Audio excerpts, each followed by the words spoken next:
Hey, dude, this dog leg stinks, man. Okay, Groomer, do something about it, man. 5, 4, 3, 2, 1, 0. All engine running. Liftoff. We have a liftoff. Hey, all you pet stylists. You found the GroomPod. Welcome to our virtual salon. My name is Susy, and I'm your host. I'm a mobile groomer from Seattle, Washington, and anyone who knows me will tell you I love to talk, especially about my job. One of my favorite people to talk to is my friend and mentor and co-star of the show, Miss Barbara Bbird. Hey, it's Susy. Am I ever glad to be here? What a beautiful day, and it's June. Do you know what that is? What is it? Well, not only is it Pride Month, by the way, it is Barbara's moving month. The moving month. It's the moving month.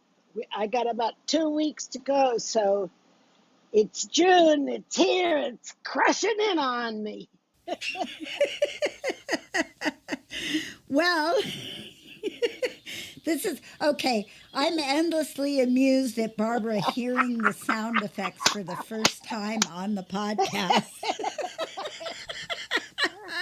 Because she got some new headphones and it's so cool. Hey, this week we're going to talk fact checking with Barbara. This podcast is brought to you by our kind sponsors, Best Shot, Show Season, Precision Sharp, Groomer, and Stasco. And if you guys want to support us, either Barbara's trip across country that is coming up so soon, or the show in general, you can do so at our website, the GroomPod, where there is a button that says support Barbara here and another one that says Patreon, which is our subscription support system. All right, Barbara, what's new this week is brought to you by Groomer Software. If you haven't found Groomer, you're missing out. Groomer is an all-in-one software solution for your grooming business. Whether you are a solo mobile groomer or manage several shops, Groomer has everything you need. 24-hour online booking and forms, routing, credit card processing, reminders, Google Calendar and QuickBooks integration, and so much more. And the best customer service anywhere. Shop mobile or house call, Groomer has you covered. And they're giving us a free month. Just enter GroomPod22 in the coupon code. Barbara, Hey, I was talking to you before the show, and you mentioned that you thought it was great when that lady said that my voice wasn't loud enough because it was good feedback about the show. And you said that we should mention that we want feedback. So let's talk about that right off the bat. People, give us feedback. yes, we want to hear not just praise. That's good. We love it. But we want to know what you would like, anything that you would like different, anything that you object to, anything you want more of. How are we doing with you? Yeah, because once you've been on the air for like coming up to 9 years here, you want to make sure that you check in with the audience, that's you guys who are listening, and find out what direction you want the show to go. And sometimes I put a poll up, but not everybody goes and does the polls because so many of you guys are listening to us while you're working, and stopping to answer poll questions or remembering to check in later and do the poll is difficult. So that's what the Facebook group is for. Just let us know there, or you can DM us, or you can email us, or you can whatever way wave a flag and we'll see it. If you, well, maybe not. Anyway, you can get to us lots of different ways, but we want to encourage you to give us input on anything and everything about the GroomPod. And I even want specific feedback about, She wants to know if she's boggling our minds. I want to know if it's all going swoosh or if it's sinking in, or am I being too repetitive, or do I need to define my words more, or are we cool?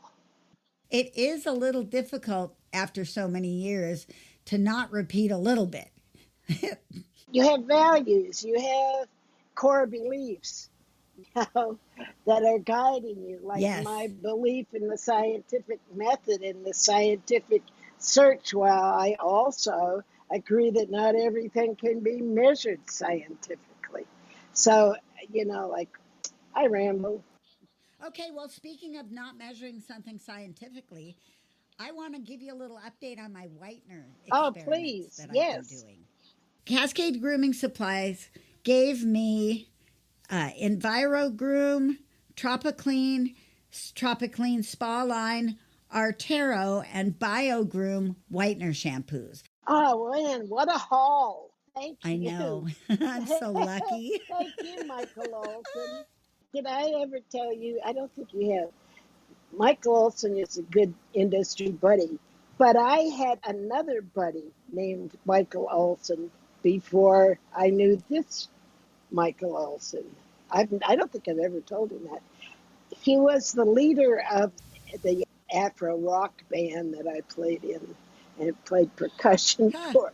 And his name was Michael Olson, but I think it was Ian, not Owen. But Ah. um, how interesting that two of the same name guys would drift into my life space, I think that's funny. Yes. Well, we've said it before. I'm grateful to have Michael in our world. And so he did flood me with all these great products. And I've been playing with them with light colored dogs. And the Artero one said for black or white dogs. The truth is, though, optical brighteners, wouldn't they be for any dog? Yeah, they make all colors pop a little bit, whatever Yeah. that means, because it's reflecting light. It's broad spectrum. So I've been doing entire dogs in one type of shampoo and then another dog in another type of shampoo. And then I came up with the brainstorm. I should do half a dog in one and half a dog in the other and see how they compare. See, I'm a scientist and I didn't know it. But So but I've how been, can you really do it accurately? I rinse and drain. How could you ever make sure that one side didn't leak onto the other side? Okay, I'm not a scientist. You're pointing this out. Was that a fuck you? Yeah, no. Okay, maybe. All I have is my anecdotal experiment here. So I did wash one side of the dog, then I drained the bathtub, then I turned the dog around and I washed the other side of the dog. I drained the bathtub and I rinsed him. And you know what I found out? What? They all work, but none of them is any better, really overly miraculously better than the other ones. They all work really well. It, but no, it's cool. So the fact is, they all work. So then it becomes, how do you do the process? Like the EnviroGroom, I'm pretty sure had a colorant in it, but I didn't really get the feeling the other ones had a colorant in it. It was more like the optical brighteners were pretty much the main whitener in almost all of these. Was the EnviroGroom product itself very blue or purple? It was very blue. They're all very blue, though. They're all very blue. But what I noticed with the EnviroGroom over the other ones is after I rinsed it, I could see blue in the coat. I Okay. could visually see blue. That's interesting. And it's just ran it through the recirculator. Maybe that's a special trait you have there, You never know. Well, how interesting. Well, I found myself falling back to the things I like, which is I like the way the Tropiclean whitener smells. See, they were the first smell marketers. And they did a good job because that's a nice smell. Because remember, way back in the 90s, they were selling the tropical scented Yeah. their products. Yeah, their salesman at the trade show would reach out to you with like a martini glass looking kind of cocktail that smelled like mango ambi or whatever, and it was funny. They really heavily pride themselves on their fragrances. More than once, I stuck my nose into the shampoo when they came at me with the martini glass. I would wipe it off the end of my nose. You fell for it. I did. I can't pass up a good sniff. What can I say? I thought that all of these shampoos worked okay. The EnviroGroom, the other thing, not to pick on Jason, but the way the hair feels after that shampoo Yeah. is weird. It feels weird. It feels different than I like. It's different. It must use a different surfactant mix or something because it feels weird. I can't describe it to you. I don't know what the description is. Do we have a list of ingredients? Not a chance. No, we do not. It's not on the bottle. Well, I only got a small one of that. It's called Great White. And under ingredients, it has like plant-derived shampoo base, aloe juice, vitamin E, soy protein, just a bunch of crap. Coat brighteners. Does it say optical brighteners? Yeah, it says coat brighteners. Coat brighteners. Yeah.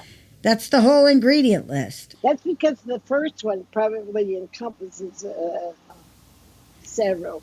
That's interesting. And it doesn't say dye, but like I said, the dog's white tail looked a little blue.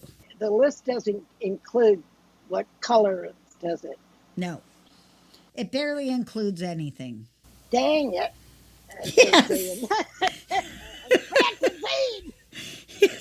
Dang it. Dang it now. That don't seem right. It isn't right, you know? It is. Oh, Patty. I bought a new truck. Yee-haw. I know. Barbara worries about my safety. I am relieved. The trailer's been remade to practically from scratch, and now you have a new towing vehicle.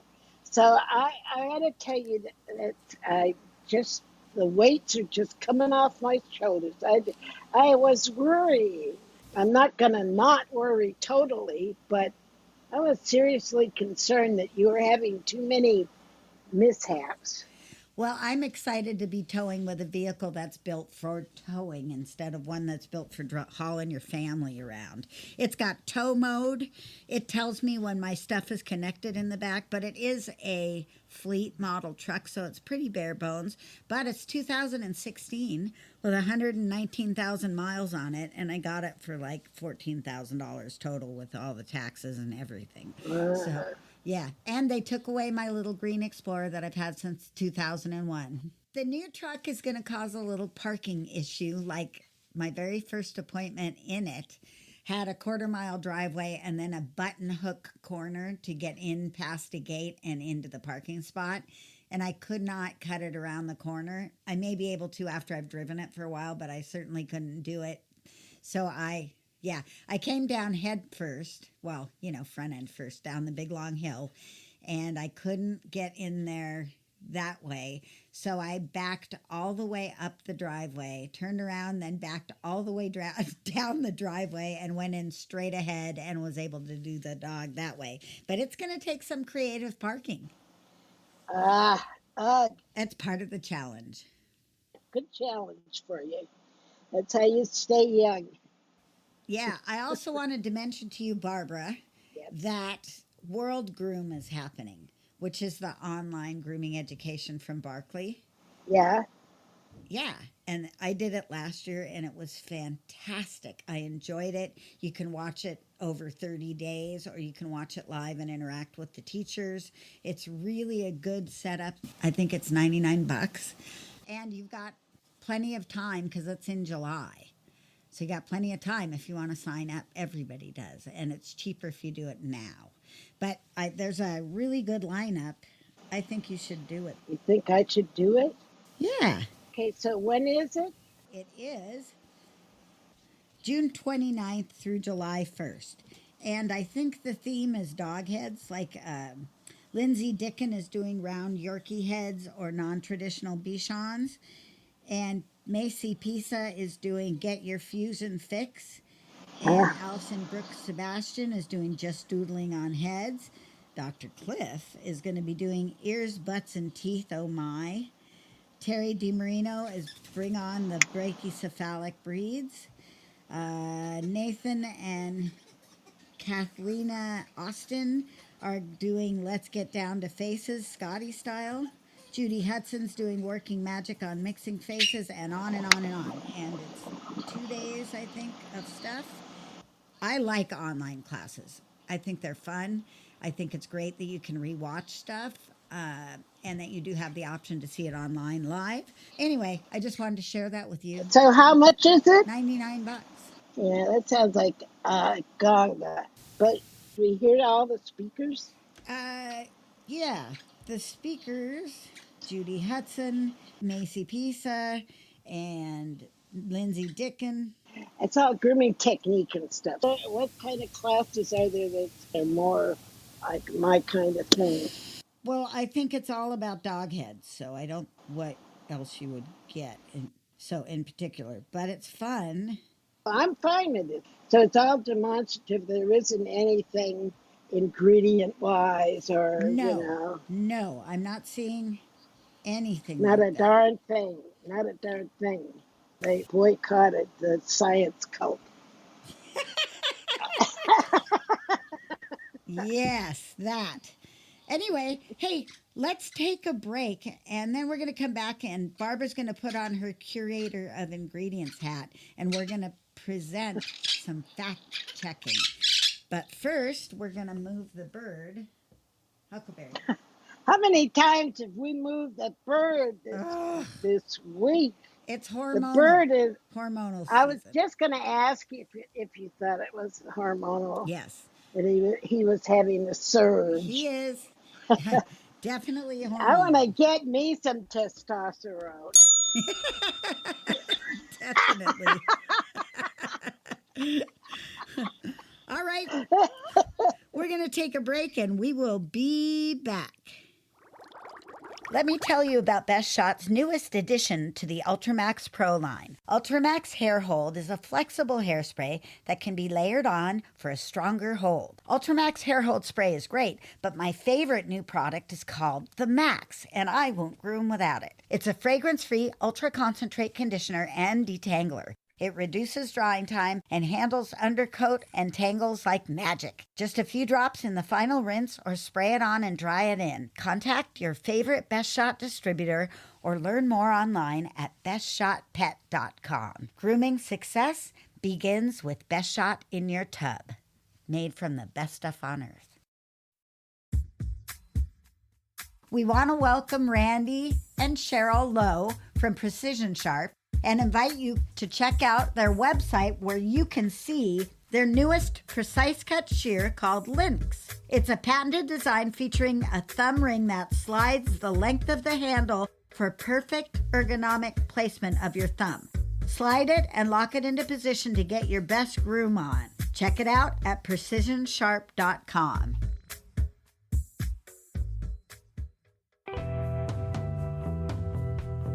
Groomers, take your seats. It's time for Bbird's Classroom. All right, Barbara. We've been reading things and looking at things and analyzing things, and we're going to do a little fact checking with you today. Well, I ran into an article with some information that I thought was not quite right on. And so I'm going to need to point it out. It's only fair. It's only fair. I'm going to preface this by discussing with you that the grooming industry has no editors. Used to be, when I started out, we had a magazine called Pet Age. Do you remember that? I do. It was a good magazine full of pictures. It was a good magazine, and I had the opportunity to write for them 2 or 3 times. And they were meticulously going over my material for factual information or mishaps of that. I would submit an article and they would get back to me. Do you have a reference for saying such and such? Or what's your backup for saying so and so? They would actually interrogate me. If the article wasn't flowing well, they would make a couple of suggestions or what have you, and give you some support, and then you'd submit it again. And so that's one of the things that can happen is that there can be an editor that kind of screens for facts for the magazine or the newspaper or whatever. But we have nothing that screens for facts. And unfortunately, Groomer to Groomer doesn't fact check. They don't really have a person that looks for that in material. Bummer. Well, the good news is that they can't be too uppity because they're trying to attract groomers to write for groomers. And it's not like they're hiring professional writers from outside. It's groomer to groomer. Yeah, right. And groomers are not quite scientists. There's no editing. There's no editing, there's no correcting, there's no questioning of the veracity, i.e., the truth of what is being published. It's tough. This happens at Groomer to Groomer. It's a price they pay because it doesn't hurt them. I get it. They just put out the issues, and great, I love the magazine. But I would like, as a writer, and a kind of one of the science-minded members of the grooming community, I would like to see a little more scrutiny. Yeah. Is that putting it lightly? I think that's fair. I've read articles online and they'll say written by, and they'll give the name of the person and any of their initials, right? Qualifications. And then they will have read by, and they will have someone who has bigger initials, right? More letters. More letters. I got you with an AKTS on the back of that. But somebody is reading it and seeing it, if they're picking up on any errors, or like, why would you say that? Or is that the truth? But there's none of that. Fortunately, we have good groomers and good people who are writing the articles, and they put the magazine together well, and it's a good thing for our industry. But I have some problems with a couple of the snippets of information that appeared in the last issue of Groomer to Groomer. What issue was that, Susie? The May issue. The May issue. Okay, Yes. It's been a little while. You know what happens is that I read things and I either applaud or I cringe. And when I cringe, it takes me a long time to kind of process that. That's just a author to author kind of thing. It's Right. part of my writing. I don't want to just mouth off. So here goes. It's written by Dr. Cliff Favor. I don't know. I always said favor, but I just say Dr. Cliff. Favor, or Dr. Cliff as he is known. Yes. So he's talking about, first of all, he makes a big point that the purpose of the shampoo is to do the cleaning. And in his mind, there's kind of a really big difference between the shampoo and the conditioner. But today's products, a lot of today's shampoos, are more likely to contain moisturizers and conditioning ingredients that have been engineered to work within a mixed ionic system. Am I going to Mars, Susie? No, we understand the basics of that one. We get that. We did go to Mars. Oh, son of a bitch. A common misconception among pet owners is the belief that shampoo alone can address all skin and coat concerns. However, as previously discussed, The primary function of shampoos is to cleanse, not to moisturize or treat underlying skin issues.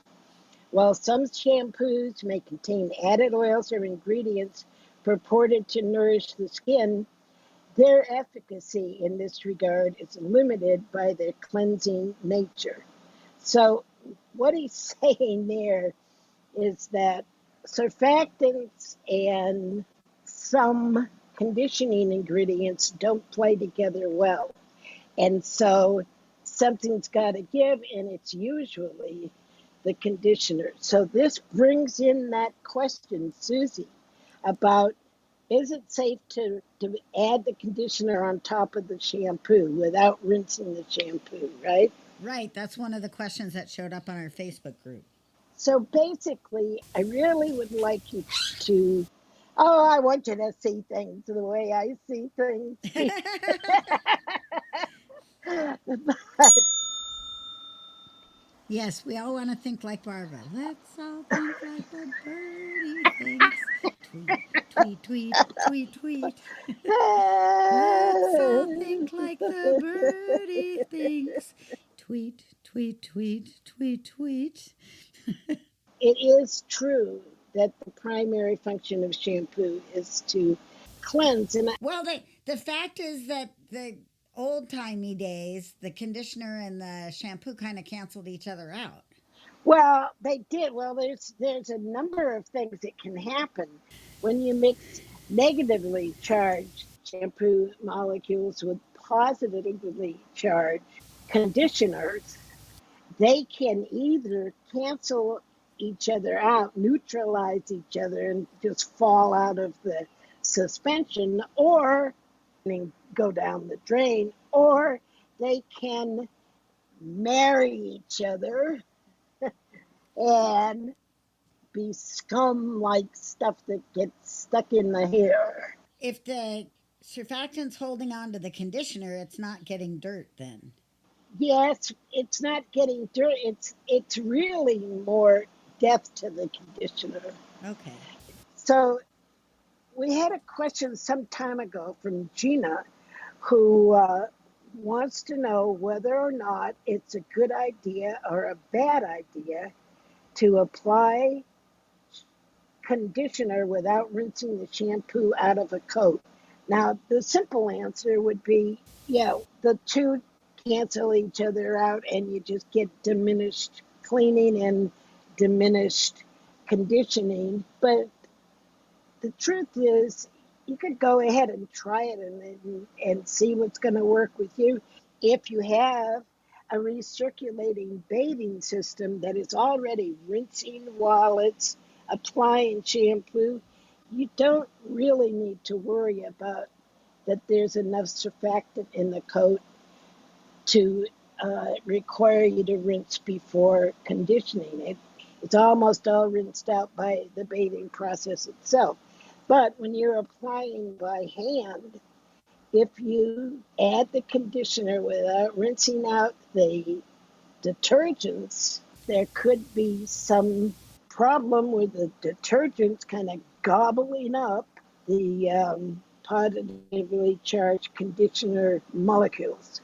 So there two of them are diametrically opposed, but almost always there's more of the anionic shampoo surfactants than there are of the cationic conditioner. You know why? Why? Because the conditioners are way more diluted. Really? Yes. I guess I never thought of that. Newsflash. So the conditioner is more diluted. Yes. Oh, that makes sense though, because you don't have a conditioner that's 32 to 1. Conditioners, they usually say 4 to 12, maybe, like 10 or 12 to 1. But conditioners are usually 85 to 90% water. Wow. Yep, I had no idea we were paying for so much water. yep. It is the way it works. So now, but figure that 85% maybe, that comes from human hair beauty, From the beauty products?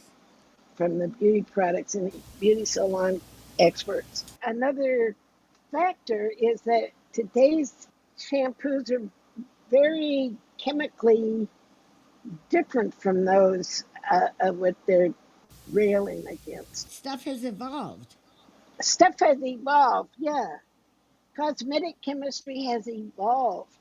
We're not looking at the kind of ingredients of the 80s.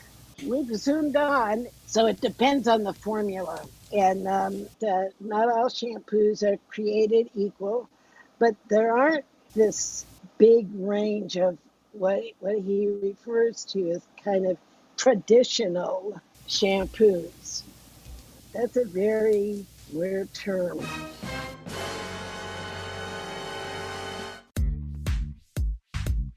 Show Season has a great enzymatic cleaner called Kennel Fresh.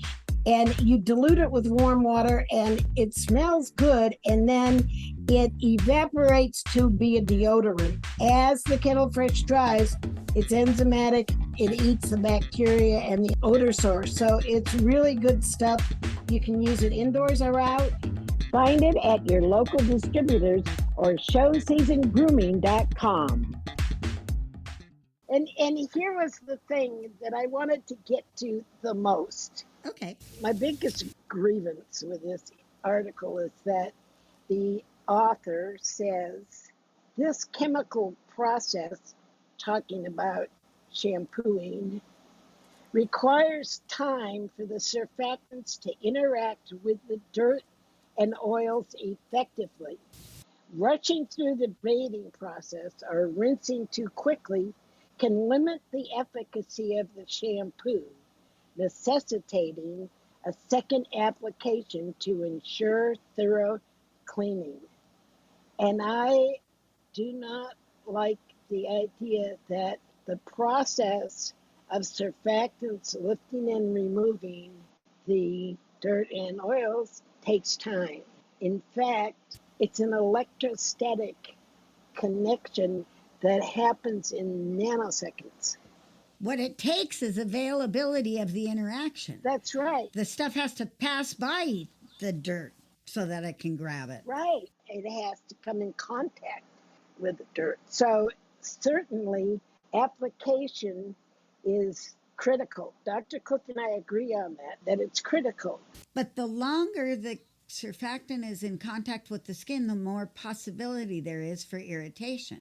When you're doing hand bathing, the only thing you can do is to either let the dog stand there with shampoo lathered on him, or you keep massaging. If you just let it sit there, it's not moving, therefore it's not collecting dirt. It's already got the dirt that was in that spot.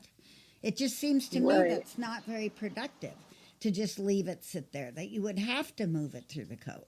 Yeah, he's not saying leave it sit there. He's saying take your time. And that's not a bad thing to say. I think often we are way too time conscious in our salons, and we're just like zipping through these baths, especially in the summertime and teenage bathers. So some of those kids will just chew through a bath. So anyway, yes, you need to apply the product totally. Needs to be everywhere, or it needs to rinse down everywhere. Because as you rinse, some of the unattracted molecules of the shampoo will pick up stuff if it's still there. With a recirculating bathing system, you can pretty much clean 80% of your dogs without a second bath. And here he's saying rushing through the bathing process might necessitate a second application to ensure thorough cleaning. Another thing that he says that just really pushed my buttons, I have to admit it. More lather equates to better cleaning. Yeah, what? However, more lather equates to cleaning, but it overlooks the fact that excessive bubbles can exacerbate the stripping of natural oils. Really? Excessive bubbles. The bubbles, huh? Sorry, people. Sorry, family. Sorry, fans. Sorry, Dr. F. But that is not what's happening. Bubbles don't exacerbate the stripping of natural oils. Bubbles are just molecules of surfactant that are attracted to the air. This is what is so puzzling about him because he's a big proponent of frothing, isn't he? Which then injects way more bubbles into the mix. That's why he says more lather equates to better cleaning. But the bubbles do damage. It's circle talk. It's Yeah, I marketing know. talk. It is a lot of marketing talk. So, but it overlooks the fact that excessive bubbles can exasperate the stripping of natural oils. This effect is akin to the drying sensation experienced when using dish soap, where the same cleansing properties can leave hands feeling parched and in need of hydration. Well, maybe if you use oven cleaner, like, I'm sorry, but most of the good dish soap product, first of all, a lot of us have dishwashers, thank God. But today's dishwashing liquids are made to be skin friendly. They're formulated for being non irritant to the skin. This article is living in a time that's gone by. Did you know that we humans depend on calluses to protect our skin? Oh, I saw that. I'm sorry. Yes, Susie. What the Like hell? I don't have calluses on my head, and I use shampoo there pretty regularly. I'm not having any problems with it. he's saying, unlike humans who depend on calluses to protect the skin, dogs have hair which protects the skin but leaves it very vulnerable to insult when exposed. How is that different than my head? It's the same. Say, good point. Good point. I don't know. I've had calluses on my hands. I've had calluses on the pads of my fingers from slapping the conga drums Uh huh. for years, and I would have to take care of them in the winter and stuff. But that they were definite. You could feel them. It was thickness on a certain area of the skin due to extensive insult or rubbing or working it with your hands. It's like farmers' hands are like calloused all over. And so the ethnic drummers would greet each other by feeling each other's calluses, or they would figure out a way to work that in. They wouldn't believe that I was the real deal until they had felt my calluses on my finger pads. Well, that's a story out of my life. Sorry. Yeah, there you go. Well, I was going to say, I think the only way that I have calluses underneath my hair that would protect my skin from the evils of shampoo would be if someone was perpetually giving me a noogie on my head. Then I might have a callus underneath there that would be providing That's protection right. from shampoo. Otherwise, my hair and head is the same as a dog's hair and head, basically. So let me just say a couple of things. So he says, recognizing the potential drawbacks of traditional shampoos, some groomers opt for detergent-free or soap-free alternatives. Recognize potential drawbacks of our, he's making it that we own that. Yeah. That of traditional shampoos, which is like, could be anything. Yep. Potential drawbacks is okay. Now I've added it up for you, and I see there's a lot of drawbacks here. I like that term, drawbacks. I'm gonna grab it. So I just want to remind someone that that kind of language is what I call marketing speak. But also, I need to remind us that detergents are cleansing surfactants.